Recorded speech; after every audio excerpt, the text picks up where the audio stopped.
Bonjour, bonjour à toutes et à tous. Je ne sais pas si mon écran est partagé ou pas. Voilà. Merci beaucoup de m'avoir invité à cette rencontre. Merci aussi pour le titre que vous m'avez suggéré et que j'ai accepté volontiers parce que je le trouve assez provocateur pour une historienne. Les rosiers font leur révolution au 19e siècle. C'est un titre que vous avez choisi vous-même et je trouve que c'est intéressant parce que le 19e siècle est un siècle de révolution de toutes sortes sur le plan politique, mais aussi technique, industriel, des modes de connaissance, de faire, de transformer le monde. Et c'est intéressant de voir comment les rosiers participent à ces bouleversements du 19e siècle de leur côté et par le monde qu'ils entraînent avec eux. Vous m'avez demandé également d'essayer de ne pas reprendre trop les grandes étapes de l'obtention au 19e siècle et je vous remercie aussi pour cette suggestion parce que il y a des travaux très intéressants, très bien documentés qui peuvent intéresser les participants à cet webinaire, notamment le livre de Daniel Lemonnier, le livre des roses, ceux de François Joyot que vous avez cité d'ailleurs dans votre bibliographie. Et donc, il m'épargne en fait de refaire cette histoire par étapes et de me concentrer sur un autre propos un peu différent, en essayant de montrer qu'est-ce qui fait la nouveauté en fait, pourquoi la nouveauté devient au 19e siècle aussi importante et pourquoi les roses sont éternellement nouvelles au cours de ce siècle et depuis. C'est un travail que je mène depuis plusieurs années en tant qu'historienne, mais avec des collègues généticiens d'Angers, dont certains sont parmi les participants au webinaire et je les salue, mais aussi avec les collègues de Saint-Étienne qui sont également là. Ce que je veux vous présenter, c'est la partie histoire. Ils le feront nettement mieux que moi, l'ensemble du travail interdisciplinaire ou les aspects génétiques, et où ils l'ont déjà fait dans d'autres rencontres. Euh, ah, il change. Est-ce que voilà, c'est bon. En fait, comme vous l'avez très bien montré votre propos sur l'histoire longue des rosiers, il se produit un changement. En fait, entre la fin du XVIIIe siècle et le début du XIXe siècle, je ne sais pas si c'est réellement une révolution, mais en tout cas, il y a l'instauration d'un nouveau régime, comme après les révolutions politiques. Et ce nouveau régime, c'est l'horticulture moderne, qui touche beaucoup de plantes horticoles, mais le rosier principalement, et qui se caractérise en fait par une distance prise avec le jardinage ordinaire, puisque cette horticulture se veut savante, très intéressés par la botanique, mais aussi une horticulture qui est beaucoup plus ancrée commercialement, en fait, beaucoup plus intéressée par l'échange et beaucoup plus profitable, on va dire, comme activité lucrative. Et donc, entre ces trois dimensions, jardinage, botanique et commerce, il y a tout un monde d'amateurs et de professionnels de l'horticulture, mais aussi de beaucoup de catégories intermédiaires que j'ai essayé de citer là. J'aurais pu en mettre encore une quinzaine d'intitulés pour vous montrer à quel point il y a beaucoup de personnalités, beaucoup de personnages qui influencent chacun à leur manière cette horticulture et l'intérêt pour la nouveauté des rosiers. Par exemple, les botanistes cultivateurs qui sont des pépiniéristes, mais plutôt des multiplicateurs de plantes pour les jardins botaniques au début du 19e siècle et qui jouent un rôle très important.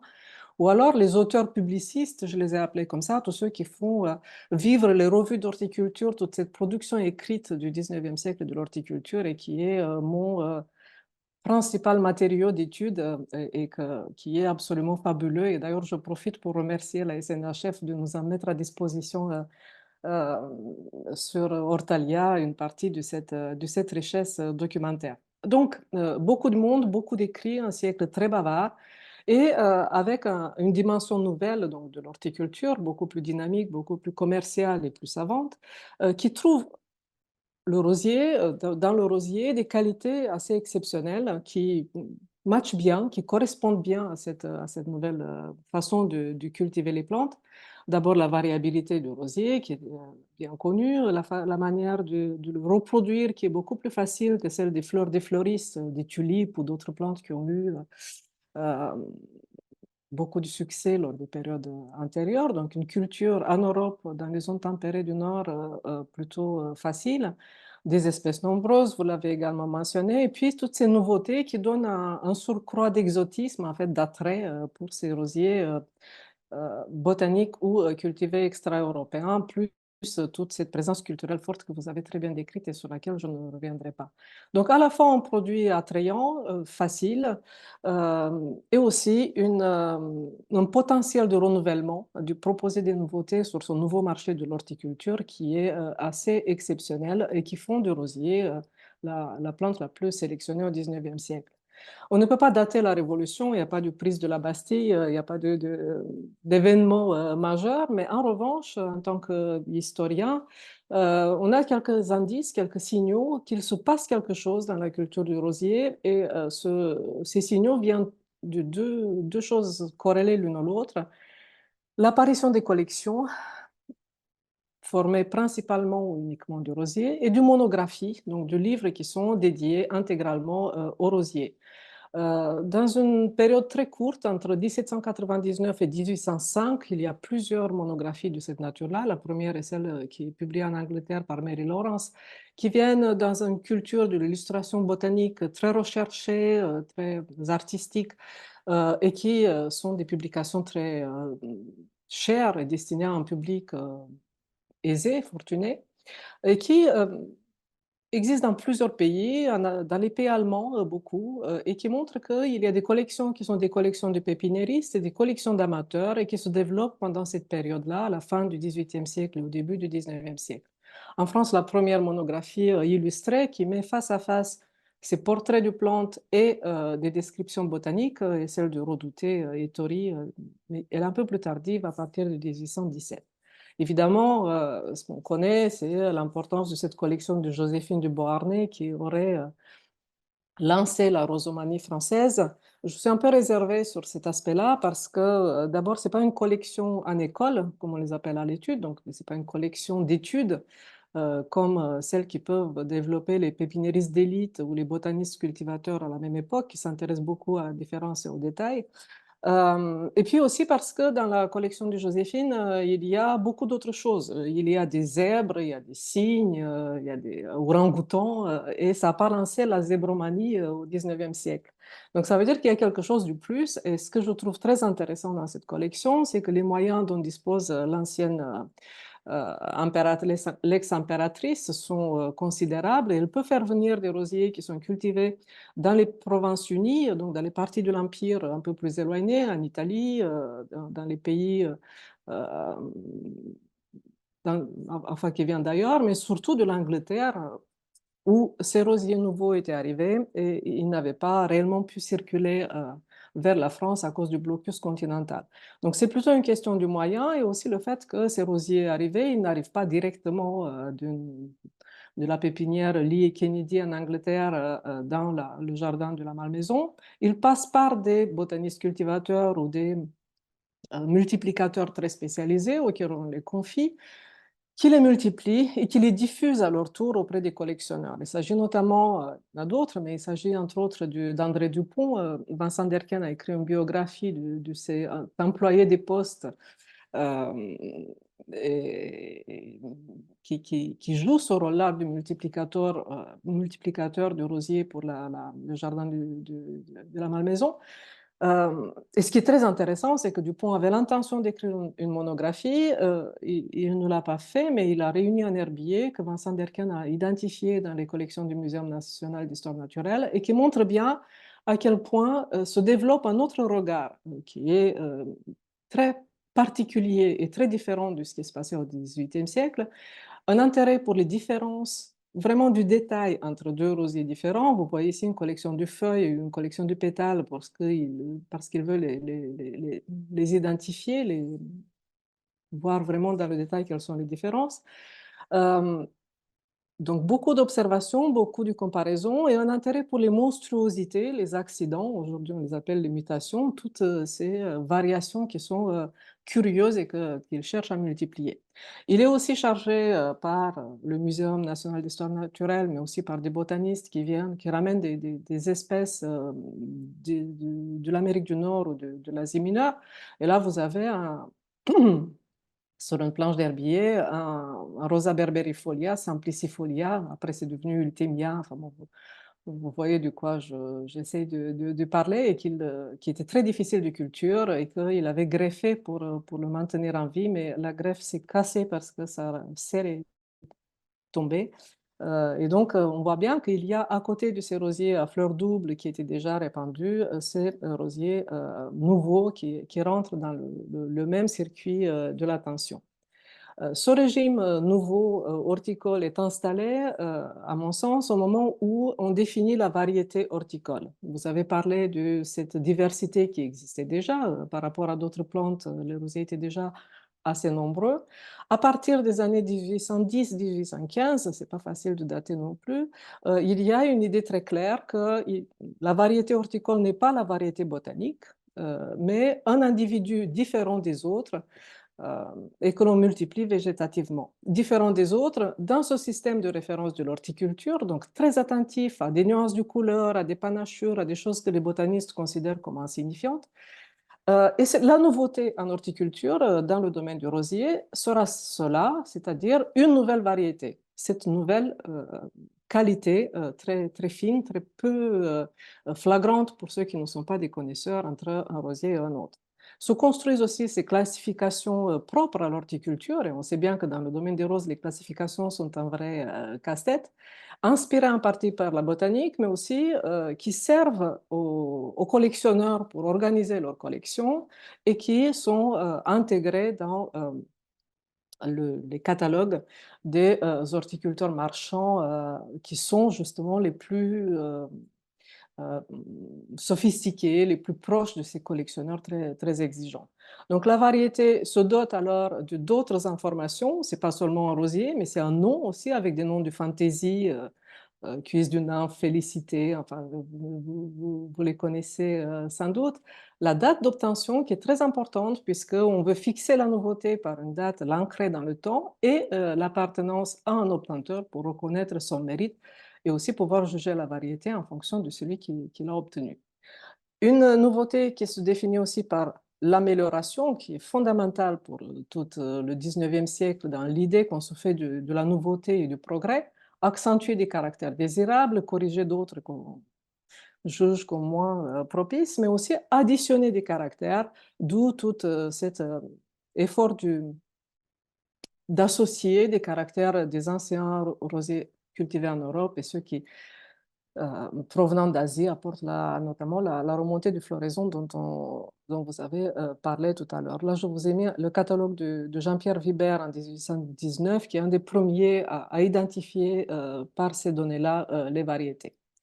Toujours Jean-Pierre Vibert, qui est un des plus intéressants cultivateurs rosiéristes du début du 19e siècle, vous avez ici un panorama de ces trois catalogues. Il y en a plusieurs, mais j'ai choisi trois, 1820, 1824 et 1831, avec trois couleurs différentes, pour vous montrer que finalement, si on cherche de la nouveauté, on ne la cherche pas partout et pas de la même façon. Toutes les classes, comme ils les appellent, donc les groupes horticoles, sur une partie de l'écran, vous voyez qu'il y a très très peu de variétés, à moins de 10 pour la plupart. Et puis, toute une attention qui se concentre sur quelques groupes, quelques classes, les rosiers du Damas, les rosiers à feuilles de pimprenelle, qui vont par la suite descendre, donc qui vont perdre de l'intérêt. Et aussi deux pôles importants. Un qui est la suite de ce qui se passe depuis le début du 19e siècle, donc la sélection des Galliques, les Provins, avec une descente entre 1824 et 1831. Ils perdent de l'intérêt et cette perte va continuer d'une manière très radicale par la suite. Et puis ceux qui gagnent beaucoup, toute la barre rouge que vous voyez pour les Bengales, et qui, entre le milieu des années 20 et 1830, explose en nombre avec aussi l'apport de ceux qui sont inclus là chez Weber, c'est-à-dire les noisettes, les bonbons et les hybrides du Bengale qui sont là. Il a donc une sélection qui se concentre sur quelques aspects. Évidemment, la fleur double, la remontée, mais aussi, c'est pas parce qu'on cherche la nouveauté qu'on la trouve partout. Je vous ai mis là un exemple qui est celui de cette Rosa berberifolia qui intéresse beaucoup parce qu'elle est très difficile à cultiver, donc très rare, donc très chère. Et comme vous voyez ici le Edwards Botanical Register de 1829, elle résiste à la culture d'une manière remarquable. Elle ne se soumet pas au bouturage ni au greffage. La sécheresse ne lui convient pas, ni le froid, ni l'humidité, rien. Pourtant, elle intéresse beaucoup et c'est jusqu'à l'obtention de la rose de Hardy en 1843. Et elle reste au niveau de la curiosité. Elle n'intègre pas ce régime horticole parce qu'elle fait partie de ces rosiers résistants, récalcitrants, rebelles, désobéissants. Et là, je reprends des mots du 19e siècle pour dire que les plantes elles-mêmes, elles ont une certaine, un rôle d'acteur important dans cette révolution, parfois par résistance et pas seulement parce qu'ils sont dociles et ils s'y prêtent. Les obtenteurs sont très nombreux au 19e siècle. Il y a quelques obtentrices aussi, comme Marie Duché, la Veuve Rambaud et d'autres, mais qui sont beaucoup moins visibles dans le monde horticole que les hommes. Weber dit qu'il faut, pour être un bon obtenteur, une longue expérience, un goût déterminé pour l'observation, une grande patience, une connaissance approfondie des lois de la végétation. Je pense qu'on retrouve aujourd'hui chez les obtenteurs des qualités aussi de cette nature-là. La carte que vous voyez, je ne rentre pas du tout dans les détails des chiffres, montre la distribution à la fois du nombre d'obtenteurs, mais aussi du nombre d'obtentions. Mais elle est un peu trompeuse parce qu'elle met à plat tout le 19e siècle. Il y a des mouvements géographiques assez intéressants. Paris et sa région restent pendant tout ce siècle une région d'obtention importante, mais par exemple, à Angers, dans les années 20, il y a des obtenteurs intéressants. Après, il y a un creux. Weber déménage de la région parisienne à Angers, donc ça, il apporte beaucoup et il est continué par Moreau-Robert. Donc il y a des mouvements dans le temps de ces distributions géographiques. Et puis évidemment, l'émergence de ce bassin d'obtention et de culture des rosiers à Lyon, qui est, à partir des années 1840, s'impose très durablement. Et puis le sud de la France qui vient beaucoup plus tard, notamment avec Nabono. Donc les choses bougent, changent à la fois dans la composition de ce monde-là d'obtenteurs, avec beaucoup d'amateurs, avec beaucoup de personnages qui font leur réputation de pépiniéristes sur leur capacité à produire de la nouveauté, mais aussi avec d'autres qui font ça par loisir et dont les variétés sont diffusées par des pépiniéristes.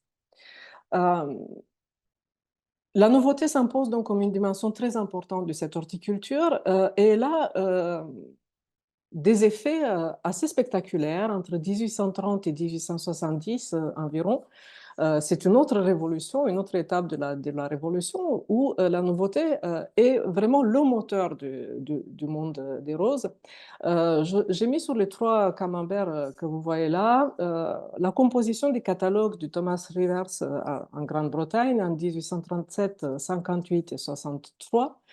Euh, je ne vais pas rentrer dans le détail de cette composition, mais on peut constater en 1837 qu'il y a une composition assez équilibrée, en fait, avec des remontants, des non-remontants, différentes classes, donc une ouverture assez large vers différents domaines de la diversité, et que progressivement, les rosiers remontants, et notamment les hybrides remontants qui s'imposent à partir des années 1835, prennent une place de plus en plus importante. Si on regarde le premier cercle, donc en 37, si c'était une horloge du midi jusqu'à ça fait quoi, 7 heures, c'est des non-remontants et les autres, c'est des remontants. Tandis qu'en 1863, vous avez des non-remontants seulement entre midi et 2 heures, on va dire. Les autres, c'est seulement des remontants dans les autres classes. Donc, on voit bien que la remontée, non seulement elle s'impose dans la sélection, mais elle évince, elle met dehors toutes les catégories du rosier non remontant. Au point qu'il y a assez rapidement des critiques de cette course à la nouveauté. Aujourd'hui, il faut du nouveau, toujours du nouveau.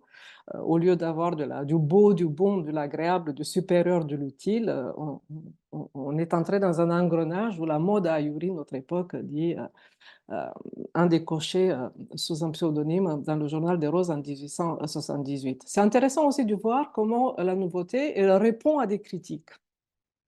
Et ces critiques-là, elles viennent de plusieurs bords. Donc, à quoi on réagit quand on apporte de la nouveauté? Euh, je vous disais que la nouveauté crée des réputations et du prestige. Évidemment, les concours de roses et les expositions sont des lieux très importants, mais beaucoup plus en Angleterre qu'en France. En France, on expose des rosiers sous différentes manières, mais aussi en pot. Enfin, on montre aussi le feuillage un petit peu. En Angleterre se développent des concours extrêmement spécialisés, les rose shows, avec des boîtes qui sont spécialement prévues. Vous voyez ici une photographie un peu plus tardive. On présente ces rosiers qu'on cultive d'une manière très particulière pour que la fleur soit dans son état le plus parfait le jour de l'exposition, avec des dispositifs pour tenir la tige bien droite. Et ce que l'on reproche à ces roses expositions, c'est de conduire à l'uniformité, de devenir une sorte de frein à la nouveauté, puisqu'il y a des catégories très précises et des critères très précis d'évaluation de ces variétés. Dans cette course à la nouveauté, il y a énormément de nouvelles variétés. Là, on dit entre 4000 et 5000 vers 1870. Je pense qu'il y en a bien plus, mais moins que ça qui circulent réellement. Et donc, dans les réseaux qui se constituent là, qui sont beaucoup plus actifs qu'auparavant, qui échangent plus par le biais des journaux, mais aussi de la correspondance ou des échanges de plantes, on cherche à faire des hiérarchies, de voir quelle est la rose la plus parfaite, ou s'il n'y en a pas une, au moins 100 roses, les meilleures qui existent, à la fois pour encourager le commerce du produit de qualité, mais aussi pour pouvoir supprimer les autres qui ne résistent pas à la compétition. Vous voyez, le plébiscite des roses organisé par le Journal des Roses, la France gagne le plébiscite. Donc, c'est important à l'époque parce que justement, elle n'est pas très bien reçue dans les concours anglais. Elle perturbe l'harmonie de ces boîtes-là parce que sa forme n'est pas absolument parfaite. Mais aussi parce que il y a des débats en fait sur l'encouragement de l'obtention dans des pays autres que la France. En Allemagne et en Angleterre notamment, on dit les Français, pourquoi chez nous il n'y a pas une obtention aussi performante que celle des Français. D'autres critiques qui viennent aussi de l'odeur, et là je fais un clin d'œil aux collègues de Saint-Étienne qui travaillent sur le parfum et duquel on a bien rigolé de cette caricature-là de Daumier en 1844. Vous voyez là un obtenteur qui montre son rosier en disant je lui ai fait acquérir l'odeur de rhubarbe, très fier de son, euh, de son gain. Mais en fait, il y a, dès le milieu du 19e siècle, beaucoup de critiques sur ces roses sans odeur que l'écrivain Alphonse Karr considère comme des demi-roses.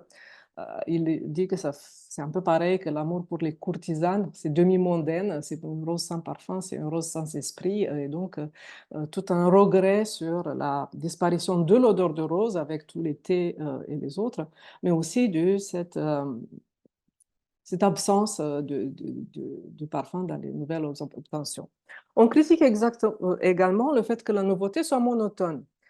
Évidemment, pour les connaisseurs, toutes les variétés que vous voyez ici sont très différentes les unes des autres, mais pour quelqu'un qui regarde un peu plus loin, elles se ressemblent toutes. Elles se ressemblent toutes aussi parce qu'elles sont représentées, figurées d'une manière très semblable les unes aux autres. Vous voyez, les chercheurs se débattent, les obtenteurs se débattent dans un cercle sans issue, sont réduits à livrer au commerce des nouveautés charmantes dont le seul défaut est de ressembler à tout ce qu'on connaît déjà. Il y a donc une critique du monotonie qui vient de la part des connaisseurs euh, et qui met en avant le fait que en fait, les géniteurs, les porte-graines sont souvent les mêmes variétés, les grandes variétés, Baron de Prévost, Jaune Margottin, les noisettes des prés et d'autres, qui sont des bons porte-graines et qui et dont la descendance est sélectionnée selon des critères assez restreints.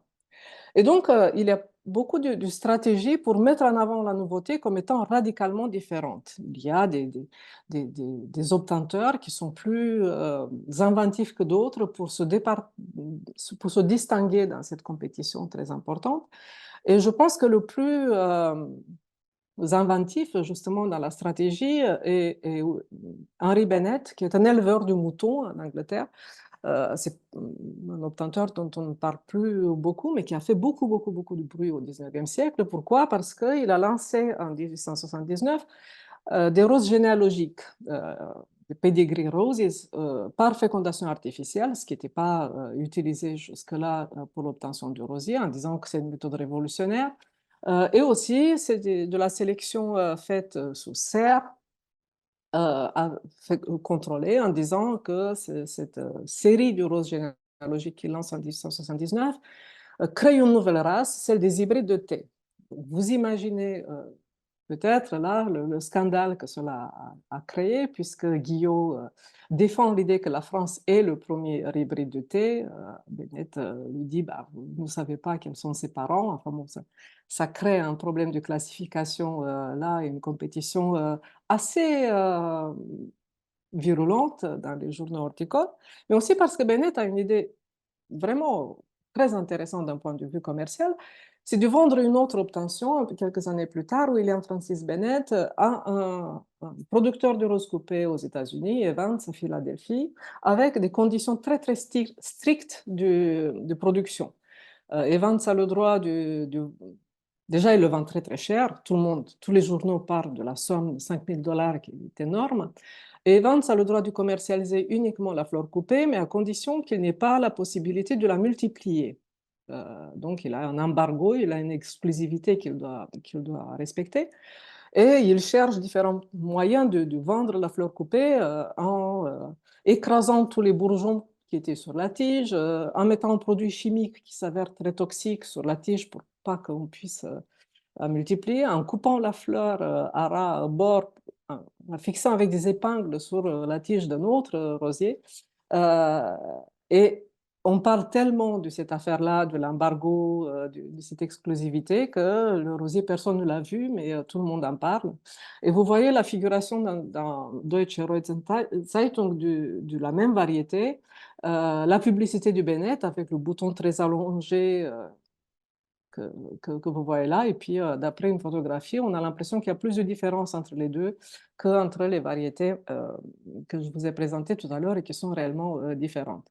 C'est donc un coût commercial, stratégique, qui fait de la nouveauté quelque chose de la rupture, d'une innovation très forte, mais surtout qui fait beaucoup de bruit et beaucoup parler, et ça en fait partie du jeu de la nouveauté au 19e siècle.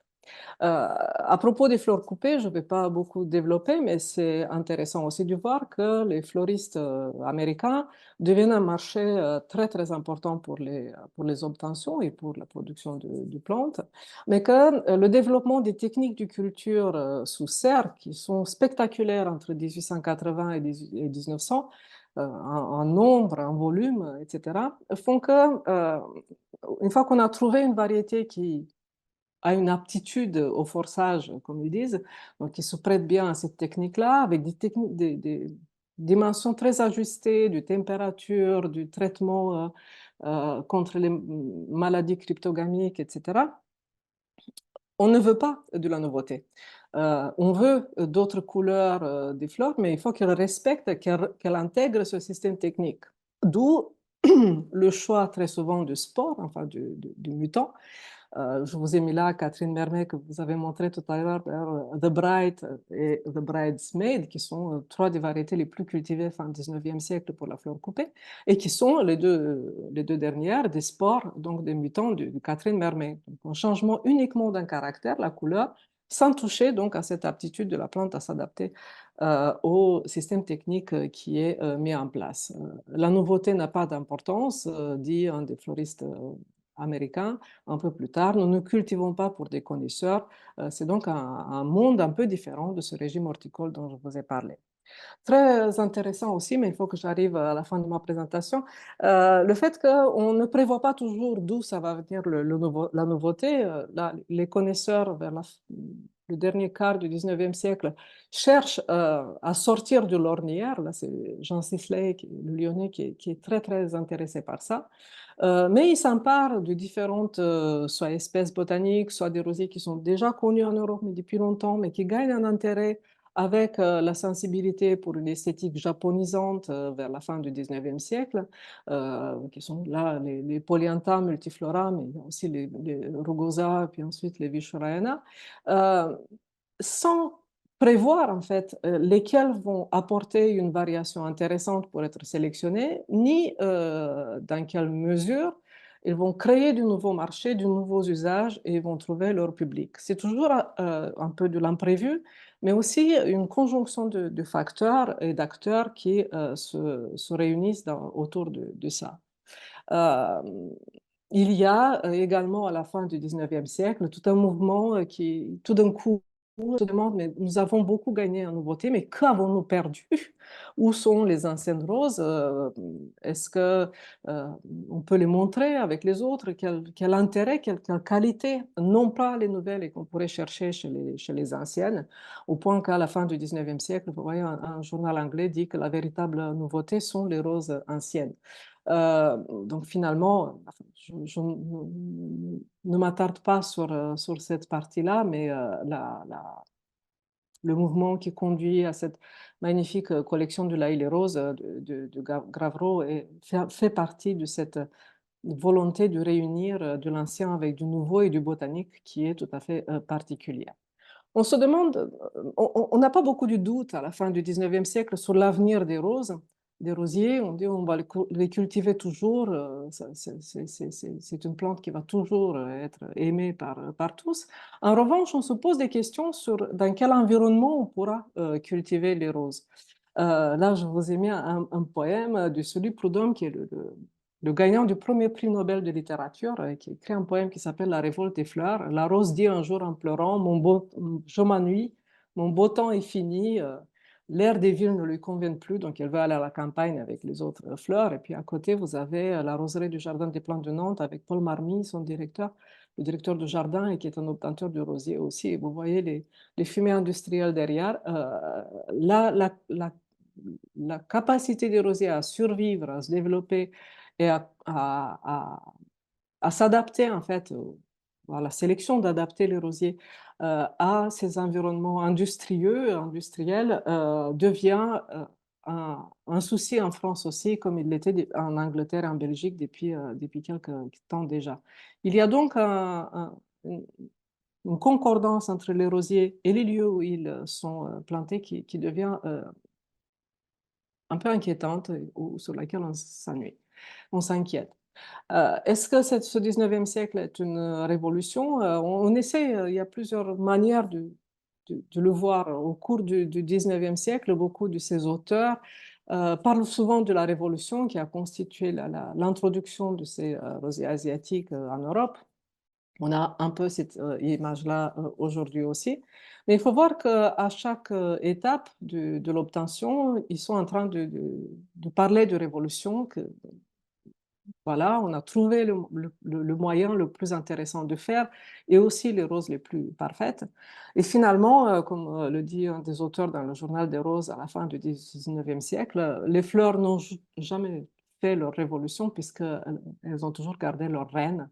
Donc, pas comme, pas comme les humains qui ont décapiter le roi, la reine des fleurs, c'est toujours la rose. C'est donc à la fois une révolution inachevée qui est portée par cette quête de l'amélioration et du progrès, mais aussi une révolution permanente par le goût et l'intérêt pour la nouveauté. Voilà, je crois que j'ai été un peu longue, je vous prie de m'excuser. Pas du tout, Christiana, merci beaucoup, c'était très intéressant. Euh, Je ne vois pas les questions pour l'instant, j'essaie de retrouver. alors en fait, il y en a qui dataient en fait de notre intervention. Ouais. On nous demandait si les rosiers chinois ont une influence historique et peut-on la dater? Alors oui, les rosiers chinois ont une très grande influence, avec en particulier la remontée de la floraison et puis les différentes couleurs. Pierre-Adrien veut aussi donner quelques détails, je pense, sur le sujet. Oui, donc les rosiers chinois, en arrivant en Europe vers le XVIIe, XVIIIe siècle, apportés par les explorateurs, et puis les grandes hybridations qu'on en a fait après au cours du XIXe, ces rosiers ont apporté trois choses. Alors, une chose merveilleuse qui est la remontée, puisque ça existait sur les rosiers chinois et quasiment pas du tout sur les rosiers européens. Ça a apporté une deuxième très belle chose, ce sont les couleurs. Hein, comme a dit Jean-Pierre, les rouges vifs, les jaunes, les oranges, etc. Ça vient des rosiers chinois. Par contre, ils ont apporté une chose moins drôle, c'est qu'ils ont apporté les maladies. Voilà, qui étaient normalement pas vraiment fréquentes sur nos rosiers européens. Alors de là, ça nous répond un petit peu à la question de Laurence Hilbrand-Saint-Oyan qui nous demandait sur l'histoire des luttes contre les maladies foliaires du rosier et la date d'arrivée des différents produits. Alors on n'a pas vraiment, nous, les dates d'arrivée comme ça en tête. Je ne sais pas si Non. Christina le sait. Peut-être Christina. Oui, Christina. c'est toute une affaire, cette histoire de maladie, parce qu'en fait, il y a la connaissance des maladies par les entomologistes ou par le monde botanique, on va dire, enfin, des biologistes, si vous voulez, au 19e siècle, n'est pas concordante avec le moment où ces maladies sont considérées comme étant un problème pour la production. C'est-à-dire qu'on a une tolérance à la présence de l'oïdium, par exemple, ou d'autres maladies qui est plus grande tant qu'on fait de la culture jardinière, on va dire, qu'au moment où il y a une production vraiment intensive pour le marché, et notamment pour la rose coupée. La datation vraiment de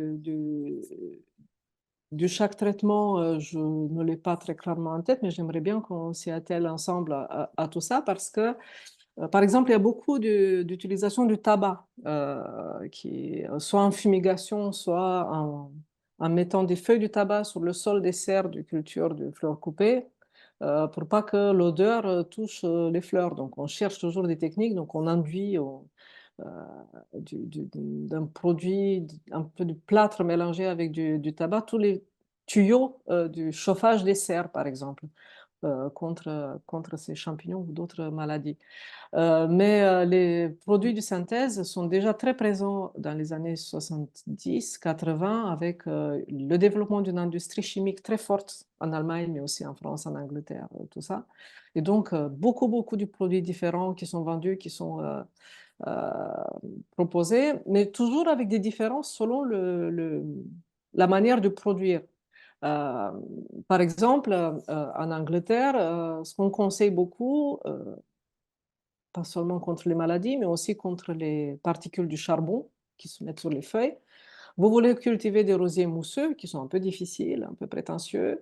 Il faut laver les feuilles tous les jours à l'eau savonneuse. Vous imaginez laver les feuilles des rosiers tous les jours. Donc, je veux dire qu'il y a des cultures qui sont extrêmement soigneuses, d'autres plus tolérantes à ces maladies-là.